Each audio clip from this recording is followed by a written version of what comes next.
Oke, jadi saya akan buat persamaan semi lock. Jadi yang saya lockkan itu adalah variabel y-nya.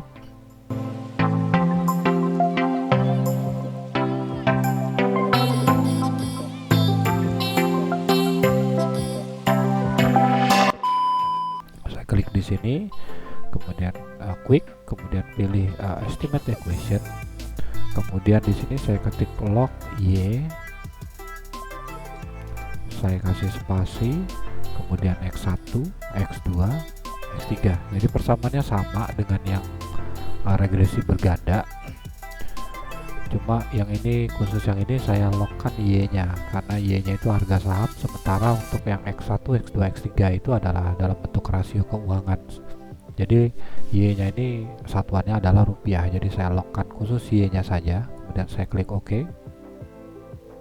Ini kita tampilkan hasilnya, kemudian saya uji lagi normalitasnya apakah sudah normal atau belum. Saya klik view, kemudian residual diagnostic, kemudian saya pilih histogram. Nah, untuk histogram setelah log ini ternyata probability-nya atau p-value-nya lebih besar dari 0,05, artinya data ini residual ini sudah normal. Maka saya akan lakukan pengujian lanjutan untuk model ini. Saya balik ke klik estimate. Jadi kalau tampil seperti ini kita klik estimate lagi untuk menganalisis lagi.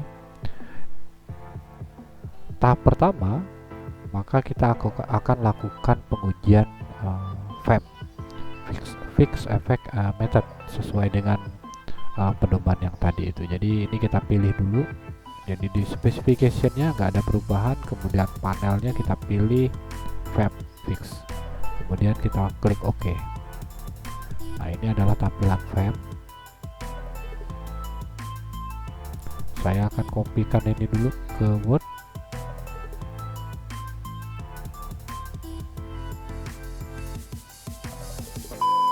Oke, pedoman kita sudah selesai estimasi FEM, maka berikutnya kita lakukan uji cow. Uji cow ini adalah untuk memilih apakah model yang kita gunakan itu common effect, CEM, atau FEM. Dari model ini, maka kita lakukan uji cow, klik view di sini, kemudian kita pilih fixed random effect testing, kemudian redundant fixed effect, ini adalah uji cow, kemudian kita klik OK. Ini tampilannya. Sekarang kita lihat parameternya berdasarkan PDF tadi itu. Kalau seandainya SIG lebih besar dari 0,05, maka yang dipilih adalah CEM, maka analisis berhenti sampai di sini. Kalau seandainya SIG atau p-value lebih kecil dari 0,05, maka yang terpilih adalah FEM. Maka tahap selanjutnya kita akan estimasi model REM. Nah, untuk di hasil kita ini terlihat bahwa probability-nya kurang dari 0,05, artinya model yang terpilih adalah FEM. Jadi tahap pertama FEM, kemudian uji cow, kita terpilih adalah FEM. Maka berikutnya adalah kita lakukan estimasi model REM atau random effect. Untuk menguji model REM, maka outputnya tetap kita gunakan di sini. Ini kita klik saja estimate di sini, kemudian di panel optionnya di sini kita ganti menjadi random, kemudian klik OK. Nah, ini tampilannya. Ini saya copy dulu ke Word.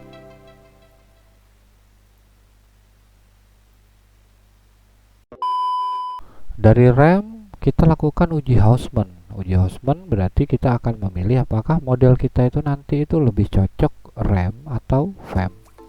Parameternya adalah kalau SIG lebih besar dari 0,05 atau p-value lebih besar dari 0,05, maka yang terpilih adalah REM. Tapi kalau seandainya SIG lebih kecil dari 0,05, maka yang terpilih adalah FEM. Sekarang kita uji data kita tadi. Ini estimasinya kita sudah setting di REM. Oke, kemudian kita klik view di sini, kemudian pilih fix random effect testing, kemudian kita pilih Hausmann. Untuk uji Hausmann kita bisa lihat di sini bahwa nilai SIG yang kita hasilkan atau probability-nya adalah sebesar 0,0152. Ini berarti yang kita pilih probability-nya adalah kurang dari 0,05. Jadi yang terpilih adalah FEM. Jadi data kita ini ternyata lebih cocok, yang kita gunakan adalah model FEM atau Fixed Effect Method. itulah yang model terakhir yang kita pilih. Jadi kesimpulan analisis kita itu yang terpilih adalah model FEM. Maka selanjutnya kita akan melakukan pengujian asumsi. Kita akan ulang lagi mulai dari asumsi normalitas, kemudian multiko dan hetero dan asumsi lainnya. Jadi untuk pertama ini kita lakukan uji normalitas dulu. Jadi pastikan bahwa model yang kita estimasi itu adalah FEM dengan cara melihat estimate di sini, kemudian panel optionnya kita pastikan bahwa ini adalah fixed effect. Nah, ini adalah model kita. Mungkin sebelumnya dinamakan dulu supaya nggak hilang. Ini kita kasih nama FEM. Klik OK. Nah, ini di outputnya yang di sini. Ini udah tidak akan hilang lagi. Jadi ini adalah model FEM yang kita pilih. Kemudian kita lakukan uji normalitas. Uji normalitas berarti klik view, kemudian residual diagnostic, kemudian pilih histogram. Nah, untuk outputnya sendiri, ini nilai probability-nya sudah lebih besar dari 0,05. Artinya residual model kita ini sudah terbukti normalitasnya atau sudah lolos uji normalitas. Dan ini kita copy ke Word. Jadi setiap output sebaiknya di copy ke Word karena versi student ini tidak bisa menyimpan output secara otomatis. Nanti kalau begitu programnya udah kita close, maka semuanya akan hilang karena tidak bisa di save. Versi student. Setelah normalitas kita akan uji multikolinearitas. Multikolinearitas ini adalah hubungan antar sesama variabel bebas. Jadi kita pakai metode yang di sini saja. Klik quick yang di atas, kemudian group statistik pilih, kemudian pilih correlation. Di sini kita akan menguji hubungan antar sesama variabel bebas. Berarti ketik x1 di sini, kemudian spasi x2, kemudian spasi x3. Klik OK. Nah, di sini kita bisa lihat bahwa untuk korelasi sesama variabel bebas tidak ada angka korelasi yang sangat tinggi atau di atas 0,90. Jadi model kita ini sudah memenuhi asumsi atau terbebas dari masalah multikolinearitas atau tidak ada korelasi yang tinggi sesama variabel bebas. Berikutnya kita lakukan uji heterokedastisitas. Jadi untuk uji heterokedastisitas ini yang output yang lain kita close saja. Jadi balik ke form utamanya. Jadi untuk menguji heterokedastisitas ini pendekatan yang kita gunakan adalah dengan cara meregress variabel x-nya dengan residual absolutnya.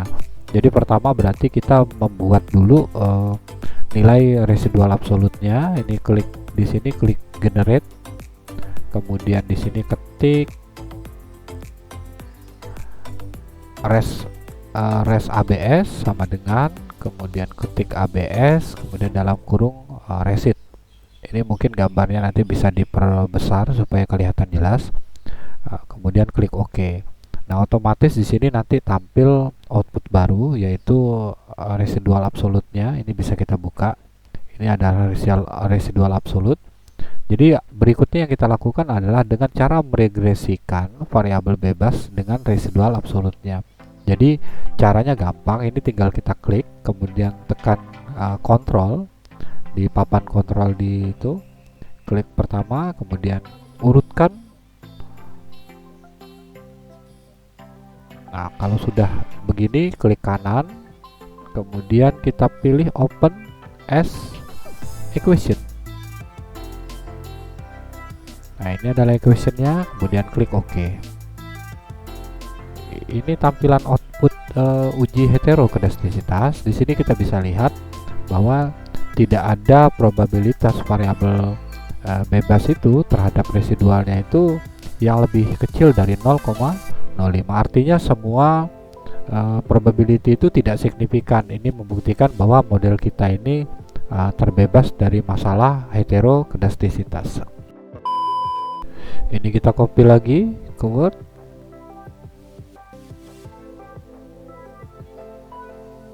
Oke, sudah di copy, kita close. Kemudian berikutnya kita lakukan uji autokorelasi. Jadi autokorelasi itu dari output yang FEM tadi kita sudah dapat sebetulnya di output untuk autokorelasi. Ini dari nilai Durbin Watson. Nah, angka Durbin Watsonnya sebesar 1,049. Ini kita bandingkan dengan DW tabel seperti di regresi linear berganda di tutorial berikutnya. Itu kita akan bandingkan dengan DL dan DU. Di sini kita dapat nilai Durbin Watsonnya sebesar 1,049 dan observasinya sebanyak 54. Kemudian variabel bebas kita adalah sebanyak 3. Jadi kita akan lihat dulu nilai DL dan DU dari tabel Durbin Watson. Ini tabel Durbin Watson. Kemudian ini kita tentukan di sini untuk nilai Durbin Watson tabelnya. Kita lihat ke 54. Kita pakai yang 50. Berarti DL nya adalah 1,42 dan DU nya adalah 1,67. Ini adalah cara pengujiannya. Jadi DW hitungnya kita masukkan sebesar 1,049 berdasarkan output yang tadi.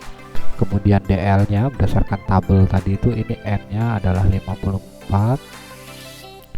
Kemudian variabel bebasnya adalah 3. Kemudian DL nya adalah 1,42, DU nya 1,67. 4 dikurang DU nya sebesar 2,33. Angka ini adalah 4 dikurang 1,49. Jadi parameter sekarang kita lihat posisinya DW hitung kita itu berada di posisi angka DW kita itu adalah sebesar 1,49. Ini posisinya di sini, berarti DL nya sendiri adalah 1,42, berarti posisinya ada di sini. 1,049 itu posisinya di sini, berarti kita bisa lihat bahwa memang terjadi pelanggaran autokorelasi atau model kita ini terkena masalah positif autocorrelation. Jadi tidak lolos asumsi autokorelasi. Selain Durbin Watson, untuk mendeteksi adanya serial correlation atau autokorelasi, sebetulnya dari ini estimasi FEM kita tadi itu, kita bisa klik view di sini, kemudian pilih LM test yang ini. Nah, angka yang ini menunjukkan bahwa lebih kecil dari 0,05 yang bersepagannya. Artinya memang model terkena masalah autokorelasi sejalan dengan uji autokorelasi menggunakan Durbin Watson yang berbandingan dengan DW tabel tadi. Jadi model ini memang terkena masalah autokorelasi. Nah, untuk mengeliminasi autokorelasi itu akan saya jelaskan di video yang lain, itu khusus membahas mengenai pelanggaran asumsi hetero dan auto. Kita akan recap ulang untuk proses pengujian kita tadi itu. Jadi pertama kita estimasi model CHAM, ini outputnya. Tadi saya bilang bahwa saya lakukan copy ke Word. Kemudian tahap kedua kita lakukan uji FEM, Fixed Effect Method, ini outputnya. Berikutnya adalah kita lakukan uji Chow, dan hasil uji Chow nya menunjukkan bahwa p-value kurang dari 0,05, maka yang terpilih adalah Fixed Effect. Kemudian kita lakukan estimasi model RAM, tahap keempatnya. Berikutnya adalah kita lakukan uji Hostman. Hasil uji Hostman-nya menunjukkan bahwa p-value kurang dari 0,05, berarti terpilih adalah FEM. Jadi final model yang kita pilih adalah FEM. Jadi kesimpulannya bahwa output dari FEM inilah yang kita interpretasi lebih lanjut. Nah, untuk uji asumsinya sendiri kita bisa lihat uji normalitasnya terpenuhi, kemudian multiko-nya juga terpenuhi, heterokedastisitasnya kalau tadi itu juga terpenuhi. Kemudian untuk yang autokorelasinya tadi itu tidak terpenuhi. Jadi kesimpulannya bahwa model kita itu asumsi klasiknya kecuali autokorelasi yang lainnya terpenuhi. Jadi model kita terkena masalah autokorelasi. Sekian video singkat ini, semoga bermanfaat. Jika ada pertanyaan silahkan ajukan di kolom komentar atau langsung bisa mengontak saya. Wassalamualaikum warahmatullahi wabarakatuh.